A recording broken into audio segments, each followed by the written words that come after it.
satisfacer sus necesidades básicas y necesidades de tipo económico. Aristóteles, en su libro La Política, defendía la esclavitud,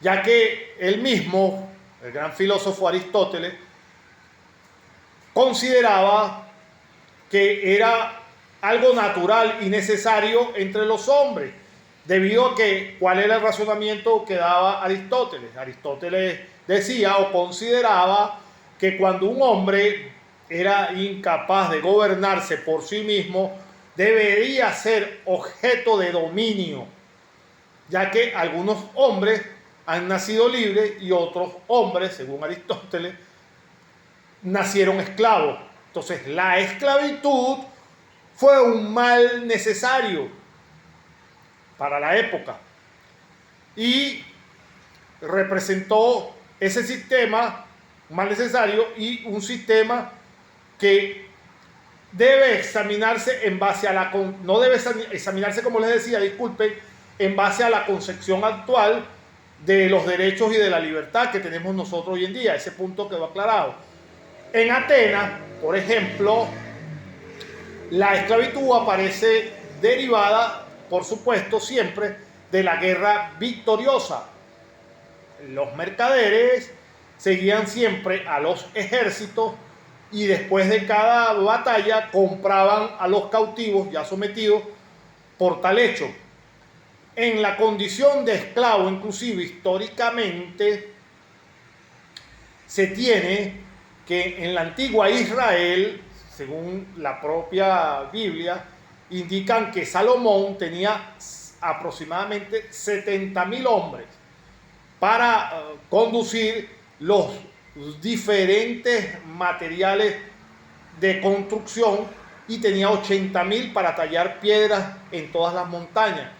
En la construcción del antiguo y famoso templo de Jerusalén, se calcula, según la historia, que se emplearon 53.000 esclavos.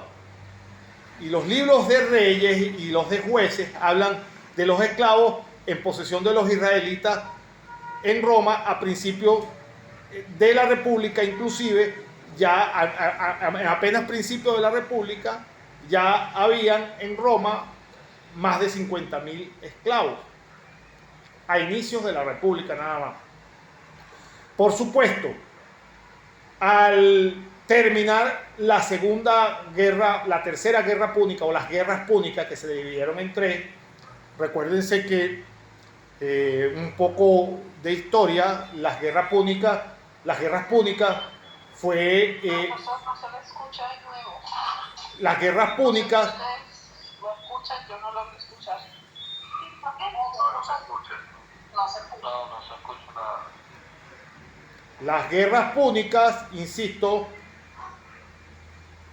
las guerras púnicas fue la confrontación militar que sucedió entre Roma y la antigua potencia antes de que Roma se convirtiera en la potencia hegemónica del mundo conocido. Las guerras púnicas fue la confrontación entre Cartago y Roma. Al ser derrotada Cartago, la propensión o la gran cantidad de esclavos creció enormemente y excedió muchísimo a los hombres libres, de manera tal que los esclavos pasaron después de las guerras púnicas el objeto principal de la mano de obra en la antigua Roma, de manera tal que el esclavo era objeto tanto del usus como del usufructo,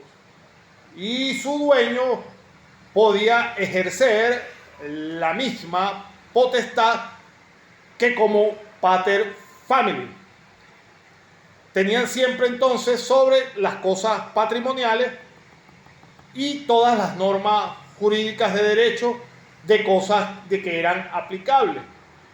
Una evolución posterior permitió entonces clasificar a los esclavos en dos grandes grupos: los servi publici y el serviprivado. Es decir, la mayor propensión o el aumento de la esclavitud en Roma, producto de las incontables victorias en las diferentes guerras que participó entonces Roma, y en la conquista de tantos nuevas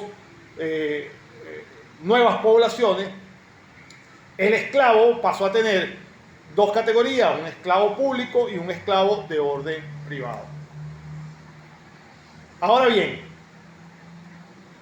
hablemos de la fuente jurídica de la esclavitud. Como ya comentábamos, las causas de la esclavitud en la antigua Roma fueron, por supuesto, las guerras y la piratería, la captura de prisioneros y su adjudicación a los vencedores. En dos grandes grupos se puede clasificar las fuentes de la esclavitud en Roma: en el derecho de gentes y el derecho civil.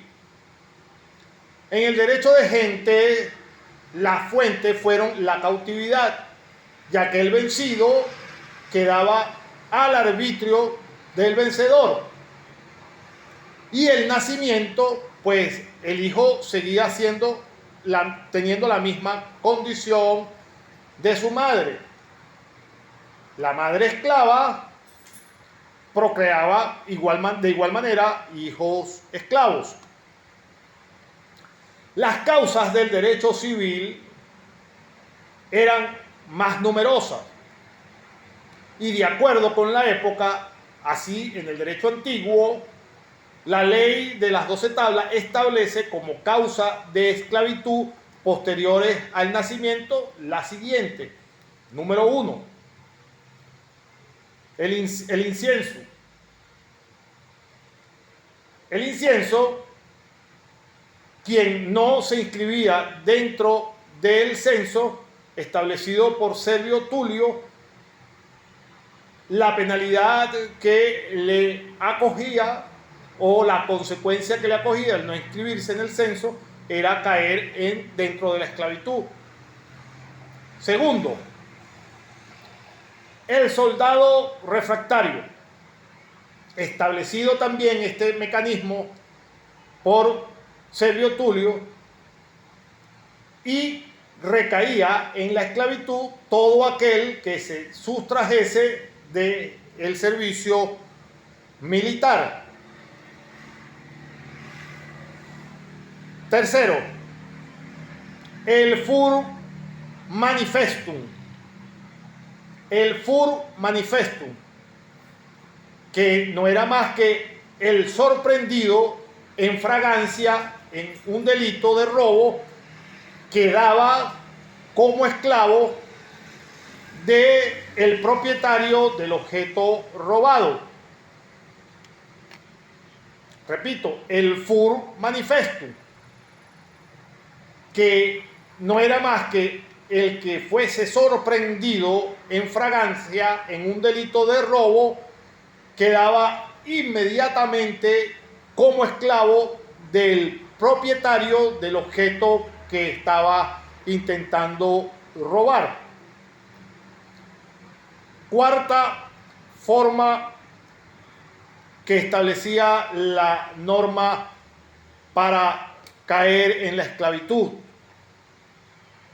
el deudor insolvente. El deudor condenado al pago, si no cumplía con los plazos señalados, pasaba inmediatamente a ser esclavo de su acreedor. Quinto, la servi poena. La servi poena. El condenado a luchar en el circo o siervo de su pena era esclavizado y tenía que pasar sus días como esclavo dentro del circo. En el derecho clásico se establecieron también las siguientes causas. Número 1, a través de Senado Consulto Claudiano. Si la mujer ingenua, o sea, la mujer libre, vivía en contubernio con un esclavo, a pesar de haber recibido 3 amonestaciones del dueño del dicho esclavo, inmediatamente al desobedecer estas amonestaciones, la mujer caía en esclavitud del dueño del esclavo. Segundo, la servi poena, el condenado a las minas, era también esclavo de su propia pena. Tercero, el mayor de 20 años que, conocedor de su libertad, se hacía vender de acuerdo con un supuesto vendedor como esclavo para engañar a un posible comprador, valiéndose de su buena fe, y si se entregaba el precio, ya que el supuesto esclavo reivindicaba su libertad, repartía el precio con el falso vendedor. Si se le descubría en el fraude, inmediatamente caía en esclavitud de aquel que intentó defraudar.